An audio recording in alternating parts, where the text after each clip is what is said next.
Hello friends, हमारे YouTube channel में आपका स्वागत है। आज अपन डेप्रिसिएशन करेंगे किसी संपत्ति के मूल्य में, मतलब धीरे धीरे क्या उनके मूल्य में क्या है कमी हो जाती है, उसको क्या डेप्रिसिएशन कहा जाता है। जैसे कि कोई भी अपने मशीन है, मशीन को अपने कितने रुपए में ख़रीदा, 2 लाख रुपए में ख़रीदा। मशीन को अपन ने क्या 2 लाख रुपए में ख़रीदा, तो इसमें अब ये मूल्य क्या है 1 वर्ष पहले का। पर अब अपन उस मशीन को सेल करते हैं तो अपने पास कितने की रह जाती है, वो 1.60 की उसकी वैल्यू रह जाती है। तो ये क्या होती है, ये जो बीच का अंतर कितना है इसका 40,000, ये क्या है डेप्रिसिएशन है। ये क्या है डेप्रिसिएशन है, ये डेप्रिसिएशन के अंतर्गत आता है। सामान्य बोलचाल में इसे हरांश भी कहा जाता है। ये लेखांकन दृष्टि से उपयुक्त मानी जाती है क्योंकि इससे क्या है जो अपनी मशीनरी है या फिक्स एसेट है उसका पुस्तकीय मूल्य ज्ञात किया जा सकता है। सही उत्पादन लागत ज्ञात करने समुचित ह्रास की व्यवस्था करना आवश्यक है। यदि ह्रास का आयोजन न बनाया जाए तो वस्तु का सही उत्पादन या लागत की जानकारी नहीं होगी। ह्रास से एक प्रकार क्या डेप्रिसिएशन एक प्रकार का व्यय होता है। संपत्ति के निरंतर प्रयोग से इसके मूल्य में कमी आती रहती है। इस कमी को प्रतिवर्ष लाभ आने खाते में लिखना आवश्यक होता है, अन्यथा शुद्ध या लाभ आने का सही पता नहीं चलता है। संपत्ति किसी व्यवसाय की सही वित्तीय स्थिति अध्ययन उसके आर्थिक चिट्ठे द्वारा होता है। यह आवश्यक चिट्ठे में सभी संपत्तियों को वास्तविक मूल्य में दिखाया जाता है। डेप्रिसिएशन का उद्देश्य होता है कि जब संपत्ति का जीवन काल समाप्त हो जाए तो नई संपत्ति खरीद कर उसे पुनः स्थापित किया जाए। पूंजी को सुरक्षित रखने की दृष्टि से हर डेप्रिसिएशन का प्रबंध किया जाता है।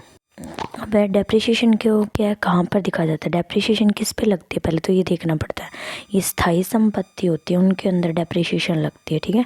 स्थायी जितनी भी संपत्ति होती है ना फिक्स एसेट्स, उसमें क्या है ये फिक्स एसेट में लगती है, ठीक है। और इसका जीवन काल क्रमबद्ध विवेकपूर्ण रीति से बांटने का उद्देश्य रखती है। इस प्रकार लेखांकन का कुल राशि को संपत्ति उपयोगी जीवन काल में बांटने से होता है। स्वामित्व संपत्तियों के पुनर्स्थापन के लिए कोष या रोकड़ उपलब्ध नहीं कराया जाता है। इसके अंदर क्या होता है प्रॉफिट एंड लॉस के अकाउंट के जब प्रॉफिट एंड लॉस अकाउंट बनाते हैं उसके अंदर अपन क्या खर्चे के अंदर डेप्रिसिएशन को दिखाते हैं, ठीक है।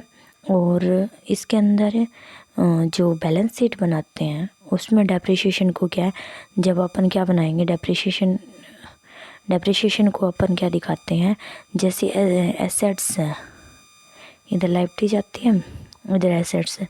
जैसे कोई संपत्ति है 60,000 की, उसमें से कितने 10,000 रुपये उसकी डेप्रिसिएशन है। तो अब उसका संपत्ति का मूल्य 50,000 है। तो अब अपन क्या करेंगे बैलेंस शीट के अंदर 50,000 रुपये दिखाएंगे, ठीक है। डेप्रिसिएशन को कैसे गणना की जाती है, यदि संपत्ति का क्रय किसी महीने के बीच में किया जाता है तो सुविधा की ह्रास की गणना अगले माह की लेखांकन की अंतिम तिथि तक की जाती है। यदि मशीन का क्रय क्या 10 जून को हुआ तो इसमें डेप्रिसिएशन को 1 जुलाई से 31 मार्च तक की कर सकते हैं, 9 माह के लिए। यदि संपत्ति वर्ष के प्रारंभ से तथा अंत में विद्यमान हो तो डेप्रिसिएशन की गणना 1 वर्ष के लिए की जाती है। यदि संपत्ति के वर्ष को दौरान बेच दिया जाता है तो संपत्ति पर संपत्ति की बिक्री अथवा निस्तारण की विधि तक डेप्रिसिएशन को लगाया जाता है। जैसे अपने 1 अप्रैल को, जैसे क्या किया अपन ने 1 अप्रैल को मशीनरी खरीदी, ठीक है। तो उसको ना अपन ने सितंबर में ही बेच दिया, तो 1 अप्रैल से सितंबर तक का जितना डेप्रिसिएशन होगी, जैसे 10% है, कौन सी विधि है वो देखना पड़ता है अपने को, उसके अकॉर्डिंग ही क्या ये डेप्रिसिएशन को निकाला जाता है।